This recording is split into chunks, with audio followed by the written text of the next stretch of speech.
Magandang hapon po mga kababayan. Nandito tayo ngayon sa Silay Negros Occidental, Barangay Balaring. O diba mga kababayan, kapangalan ng aking lugar kung saan ako pinanganak sa Sitio Balaring, Barangay Binagjuan, Escalante, Negros Occidental. Pero nandito tayo ngayon sa Silay Negros Occidental. Mga kababayan, kahit umuulan, nandito tayo ngayon sa seawall ng Barangay Balaring, no? Habang umuulan mga kababayan, tuloy-tuloy pa rin po tayo sa pamamahagi. And of course mga kababayan, dahil umuulan din po ng biyaya na walang hinto, no? Walang hinto ang ating biyaya sa araw-araw mga kababayan. Kaya maraming salamat po talaga sa inyong pakikiisa sa aking munting adhikain na talagang walang sawang pagmamahal, pagbibigayan sa mga kababayan natin. Kaya maraming salamat po sa inyong lahat. Ganon pa man mga kababayan, katatapos na namin kumain. Syempre dito kami nagpahangin, nagpa-relax habang kumakain, no? Ang ulam namin ay manok na Bisaya. O di ba ang sarap? Syempre po mga kababayan, katatapos na natin kumain, pagpatuloy tayo sa ating paglalakbay dahil marami nag-aantay sa atin ngayong hapong ito. Kaya tara mga kababayan, bago lumakas ang ulan, tara, sugod na ang buong team mga kababayan.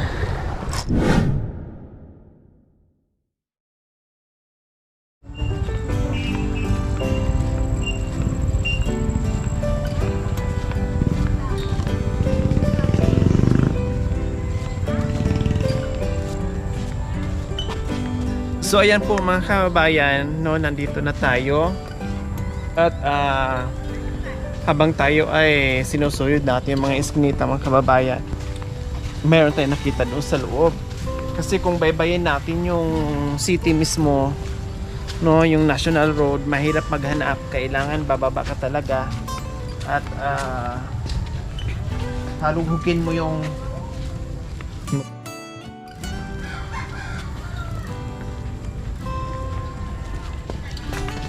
mga eskinita.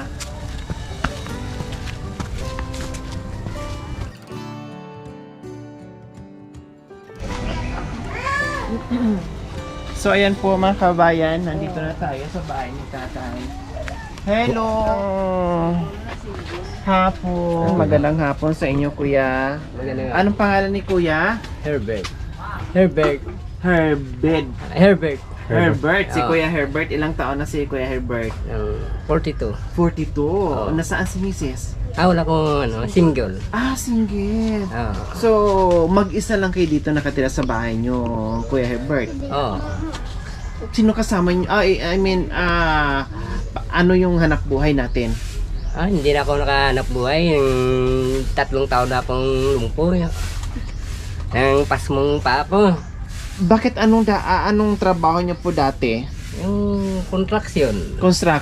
Yeah. Tapos ngayon, 3 years na kayo, hindi na kayo makapagtrabaho dahil baldado na. Ano nangyari, Kuya Herbert? Pasmo. Yun lang ang dahilan? Yung sobra sa trabaho. Nakalimutan na pagdating galing sa trabaho, maghugas, maligo. Tapos habang nagtatrabaho, naabutan ng ulan, ganun. Paano yung, ngayon sabi nyo, hindi na kayo makapagtrabaho, mag-isa kayo dito, paano yung pagkain nyo dito sa araw-araw? Hindi, binibigyan lang ako ng mga kapatid ko. Kaya yung bahay ko, naparintahan ko man eh. May nagre-renta sa akin dito. Dito mismo? Meron dito. Yung hanap buhay ko ngayon. So kahit pa paano meron kayo? Meron akong natatanggap nga pagbili ng pagkain. Magkano naman po ang buwan-buwan? Hindi, mura lang dito. Mura lang dito? Mga 500. 5 lang dito ang buong buwan. So isang buwan, 500, tapos kahit pa paano nandiyan naman yung mga kapatid mo na tumutulong sa'yo. Wow. O yung 500 na upa sa banyo, Kuya Herbert, anong mabibili nyo doon sa loob ng isang buwan? Bigas? Bigas yung bigas. Yung ulam, wala naman dito problema. Kaya yung ng kapatid? Hindi, yung bana ka, bayaw. Bayaw na. ng gano eh, Tulong-tulong. mandaragat eh. Mandaragat, so nagdadala walang ng problema. ng isda. Naghihingi lang ako ng ulam sa kanila. Pag meron silang inuuwi. Oo. Wow. So buhat nung 3 years, sa loob ng 3 years na makalakad, anong pinagkaiba kay Herbert? Dating masipag ka sa trabaho, tapos ngayon na hindi ka na nakapagtrabaho, ano yung naiiba? Ano yung na-miss nyo? Na-miss ko yung magtrabaho. Naiinis nga ako walang trabaho eh. Naiinis kayo pag walang trabaho? Oo. Nagtatanim lang nga ako eh. Kahit hanggang ngayon, Oo. talagang pinipilit nyo sa katawan nyo Oo. na kumilos at magtanim. Oo, magtanim ako ng gulay. Wow. Para may kakainin lang. Tatanim ako ng mga saging. kamuti Kaya ka. siguro Kuya Herbert, parang nakalimutan nyo na magpahinga dati. Puro kayo trabaho, trabaho. Nasubrahan yung katawan nyo, nakalimutan nyo ng pahinga, no, naabuso nyo yung katawan nyo. Diba? Nakalimutan na eh, bata pa na eh. Oo, para bang hinahabol nyo palagi yung oras, yung araw, kasi gusto nyo kumita. No, bakit napakasipag dati ni Kuya Herbert? Ano ba? Wala namang asawa, wala namang anak. Bakit napakasipag nyo noon magtrabaho? Gusto ko yan, kita ng pera eh, makakain. May pambili ng pagkain. Hindi lang ko yung maghihingi sa kapwa ko yan. Opo, ay yung umasa. Hindi ako So, umasa sa kapwa ko, ako niya yung pinagtrabawan, kinakain ko rin. wow. So, ganun po kay kasipag noon. Ngayon, sabi nyo, nagtatanim pa rin kayo ng gulay. Kahit ganyan yung sistema nyo, nagtatanim pa rin kayo ng gulay. Oo. Tulad ng, Ngayon, anong mga gulay nyo po dyan sa... saging, kamuti kahoy, kamuti, ganyan na. Para kahit papaano pag walang pambili ng bigas, merong makukuha dyan at merong maisasaing. Pag walang bigas, di ba? So, ayan po. Malaking bagay yan eh. Opo, talaga napakalaking bagay na pag meron kang maraming pananim, no, halimbawa mga gulay, halimbawa may bigas ka lang. Pag may gulay ka dyan na pipitasin, o kundi ulam na yun. Di ba? Hindi mo na problemahin, lalo na sinasabi nyo na meron kayong bayaw na mangingisda. Ay, Diyos ko, pag meron kang mga talbos ng kamuti dyan, o sa bawal mo lang yun, ayos na. Masarap na masarap na. Oh, 'di ba? Buhat nung nakaramdam kayo Kuya Herbert na sabi nyo napasma kayo, hindi nyo napa-check up? Wala man akong pera. Wala akong busy ako. Hindi nyo na naharap. Hindi. Parang wala na sila nga pa-check up. Wala to. parang hilot-hilot na lang. Oo, parang ganun. dinadala lang sa banyos. Banyos. Haplas-haplas na lang. Mga pikasin. Nung pakiramdam nyo po, Hindi nga sa ngayon, makakilos na. kahit papaano. Oo, makakilos na ko ng Unti-unti. Unti-unti lang. Dati paralyzed to eh. Yung mga ganyan, yung paa ko, Opo. hindi mo maganyan. Ngayon, Kahit papaano. Oo. Kailangan lang siguro galawin ng galawin, no, Kuya? Dating sabi na palang na-paralyze kayo, nakahiga talaga Higa kayo lang as in. ako, higa. Tinutulungan ako ng ano ko eh, ng pamangkin ko eh. Binabuhat na mag-CR ako eh, binubuhat na Kasi ako hindi eh. nyo talaga kayang tumayo. Hindi kaya tumayo kaya O wala. buti no, wala kayong check up Kuya. Na dati kayong nakahiga, hindi kayo nakakatayo, na mag-isa lang kayo, binubuhat kayo. Buti na lang ngayon kaya nyong na walang gamutan na, sarili nyo lang. Ano lang, sarili lang. Sariling check up lang. In-exercise nyo lang yung katawan nyo, kinikilos nyo, parang ganon. Tapos unti-unti na kayo nakakalagad, nakakatayo. Wow! So ayan po mga kababayan, walang check-up buhat na nagkasakit si Kuya. Tapos walang gamot. O ang ginagawa lang niya yung haplas, efficacent, and then in-exercise na yung katawan niya siya mismo, sariling sikap kumbaga. At ginagalaw-galaw niya hanggat unti-unti nakakalakad, nakakatayo, nakakabangon. Tapos ngayon, ang ginagagawa ni Kuya, pupunta pa siya sa kanyang maliit na taniman ng mga gulay. O, nandoon pa rin yung sipag ni Kuya. Sabi nga niya kanina, mahirap at namimiss niya yung trabaho dati. Ganon talaga pag sanay sa trabaho. Pag nahinto sa trabaho, hinahanap yan, namimiss nila. Parang di sila mapakali pag walang ginagawa. Kaya katulad ni Kuya, kahit ganyan yung sistema niya, hindi mapakali sa loob ng bahay, talagang gumagawa ng paraan para makakilos. So, tama naman yung sinasabi niya, no?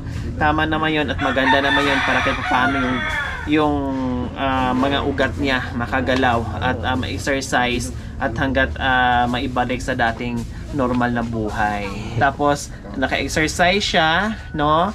at meron pa siyang makakain, mapipitas na mga gulay pag halimbawa wala siyang pambili ng bigas. Kasi yung 500 kuya, a month, napakaliit po yun. maliit Di ba? Kahit sabihin niya na mag-isa lang kayo, hindi kakayanin. Buti lang kahit paano nandiyan yung mga kapatid mo or bayaw mo nakaalalay sa'yo. Kaya medyo magaan. Kahit yung 500 na yung pambili mo ng bigas isang buwan, ayos na yun, no? Kaya na yun, no? Kaya. Plus yung ulam, libre naman na. May pananim, may mga kapatid, may bayaw. Okay? Sa hapong ito, Kuya Herbert, meron kaming munting surprise sa inyo. Ano to, Kuya? Tayo, yung panggatong. Wow! Ay, ito ang ginagawa ko panggatong doon sa Kalano. Ay, ang kahoy. Ang liliit naman, tagi-isang dang. Tika dito ko din nalagay, Dito na, parang ginagawa yung uling. Gawa ko sa uling. Ayan, dito nakatira si Kuya, mag-isa, napalibutan na ng mga kapatid niya, no, kaanak niya dito. Papawisan ka umaga, maganda. Pag nakasanayan mo talaga, kaya hahanapin mo talaga yung trabaho. Bakit nga ba hindi nakapag-asawa si Kuya Herbert? 41 years old na. Ay, 42 years old na. Bakit? Walang syuta. Hindi tayo marunong mangligaw. Hindi gwapo naman kayo, matangkad naman kayo, masipag naman kayo. Kumbaga, lahat ng hinahanap ng isang klaseng babae ay nandoon na pa sa inyo. Hindi kumbaga may ano mo na sa pagtingin sa kapwa. Hanggang tingin lang. Walang salita. Walang salita. So, mas pinili niya talaga na maging single lang. Parang kung kumain ako, hindi ka kakain. Okay lang. Okay lang. Wala may mag-away sa'yo. Yun lang. Mas may pinili niya talaga maging single kasi katwiran mo, pag yung mag-isa ka lang, walang obligasyon, walang magagalit, walang magmamando, walang iiyak na anak pag nagutom, sarili mo lang pakainin mo. Kasi kung may pamilya, may anak na iiyak. O tapos kailangan mo mag-intriga sa asawa. Kasi ano ka? Kaya wala yan ang ano ko. Kaya mas maganda yung ganyan, na walang iniintindi. Kaya may rawi, may asawa ka, di ba? Wala kakainin, di ba? Away. Paano yan, madam? Single ka Away rin? ang abutin. Ayaw ko Madam. na rin mag-asawa ko Paano yan? yan. Single ka rin? Maging single na ako forever kasi natatakot din ako baka maging ganyan din, no? Mahirap na. Kaya lang, may kunting asaran man. Oo. Joke lang po yan. Pero kasama lang din yun sa buhay, Kuya. Oo. Kasi pag once na may pamilya ka, talagang walang perpekto, talagang may away, may tampuhan, no? At saka yung hirap ng buhay, talagang kasama yan sa buhay-buhay natin. Pasok mga Ruelyos!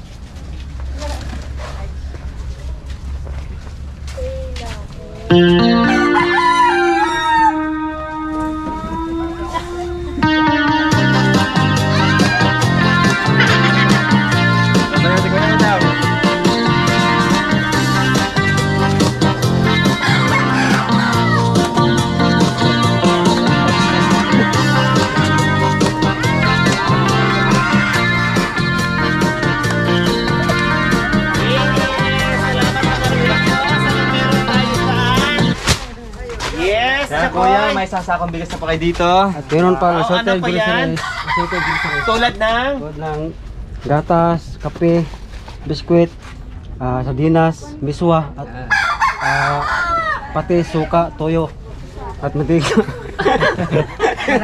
At iba pa. At iba pang nasa loob niyan. Wow! Ano yung kabuto? Kuya, isang ring itlog po para sa inyo.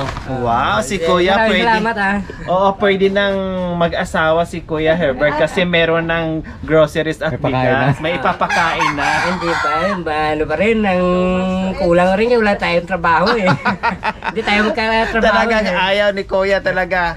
O sige, bahala ka na Kuya. O meron ka pang pambili na masarap na ulam. Ay, maraming salamat Oh, di ba? Maraming Maraming salamat din. Ano ngayon sa pakiramdam, Kuya Herbert, na nakaupo ka lang dyan? No, alam ko habang nakaupo ka dito, nag-iisip ka kung paano ang makakain mo, kung ano kakainin mo, kung anong uulamin mo. Ibiglang dumating ang biyaya sa hapong ito. Anong mensahe mo? Hindi ako siguro makasalita Doon nahihiya ako Hindi ka makasalita din, nagulat ka, speechless ka sa natanggap mong biyaya. Oh. Yun lang siguro, maraming na lang salamat sa inyo. Wow, walang anuman po Kuya Herbert, no? Kahit papaano, sabi mo mahirap ngayon, talagang mahirap sa sitwasyon mo ngayon dahil hindi ka makapagtrabaho, umaasa ka sa 500 per month na natatanggap mo, no? Talagang kulang yun. At ganun lang talaga ang buhay ko yun, no? Habang nabubuhay tayo, kasama natin yung problema, no? Minsan parang feeling natin hindi na natin kaya, parang pinagsakloban tayo ng langit at lupa, no? Parang feeling natin, bakit ako ganito, bakit yung iba ganyan? So talagang ganun lang. Minsan hindi na maibibigay ni Lord yan pag alam ni Lord na hindi mo kaya yung problema. O, di ba? Basta yung tiwala, no? Yung pagiging positibo sa ating sa buhay-buhay, yung tiwala kay God, nandoon pa rin, wala imposible sa lahat ng bagay, no? Kaya Herbert, okay, sige. Maraming salamat sa inyo. Maraming salamat Maraming din. At sana makatulong to sa pang-araw-araw mong pangangailangan. So ayan po mga kababayan, isang PWD naman po ang ating natulungan ngayon dahil sobrang sipag ni Kuya noon mga kababayan, no? Sabi nga niya kanina, parang hindi siya mapalagay kung nandito lang siya sa loob ng bahay.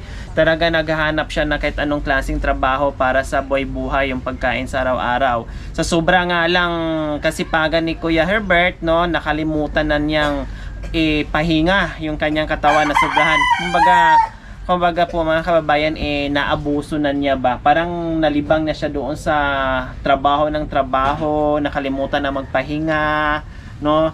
Parang nandoon lang siya nakafocus sa trabaho niya, nakalimutan na nga rin niya mag-asawa mga kababayan kasi puro lang ng trabaho. Ngayon, napasma at nalumpo, talagang dumaan talaga na nagiging bedridden si Kuya Herbert na talagang tinatayo na siya sa mga pamangkin niya, no? Inaalalayan kasi hindi niya kaya yung sarili niya. Buti lang sa awa ng Diyos, hindi man naka-check up, hindi man nagamot, pero unti-unting bumangon at unti-unting lumakas, no? At ito kahit papaano makatayo na kay Kuya Herbert na mag-isa, na wala ng kailangan alalay, na wala ng tungkod. Wala na. Wow. So na Kaya magtatayo ngayon ako wow, nawa tuloy-tuloy yung pagaling nyo para katulad dito, tayo ako ngayon. ayan, okay na. Pero Kuya, makalakad ako, pero opo, pero alam nyo na minsan halimbawa pag okay at babalik yung dating yung lakas, huwag nyo nang kalimutan magpahinga ha. Huwag nyo nang abusuin yung katawan nyo mag-ingat din, no? Okay yung trabaho, yung pagiging masipag nyo, pero huwag kalimutan magpahinga. Bigyan nyo rin yung katawan nyo, bigyan nyo rin ng panahon na ma-relax at makapahinga kayo, no? Okay, sige, maraming salamat po sa ating mga sponsors, subscribers, followers, YouTube members, viewers, commentators, at sa lahat na nandiyan sa akin sa araw-araw na kasama ko po, no? Kasama ko po kayo sa tuwing vlog namin, no? Na lalong nagpapalakas sa amin, nagpapatibay na hindi iniinda yung pagod, na talagang nandiyan kayo sa amin na hindi nagsawang manood without skipping ads, yung pag-share nyo, yung pag-comments nyo mga kababayan, yung pagla-like, maraming salamat po talaga sa inyo. Nawa ipagpalain tayo ng Panginoong Diyos sa araw-araw, nawa ibigyan pa tayo ng kalakasan ng katawan sa araw-araw, nawa ibigyan pa tayo ng mahabang buhay upang sa ganun marami pa tayong matulungan na kagaya nila. Maraming salamat po. So mga kababayan, huwag nyo pong kalimutan, paki-share, subscribe sa aking YouTube channel, Lori Aquino Tarita. Maraming salamat po. God bless us all. Bye Kuya Herbert. Ayan. Maraming Ingat salamat, kayo ha. Walang anuman. Maraming salamat sa inyo, brother. Okay.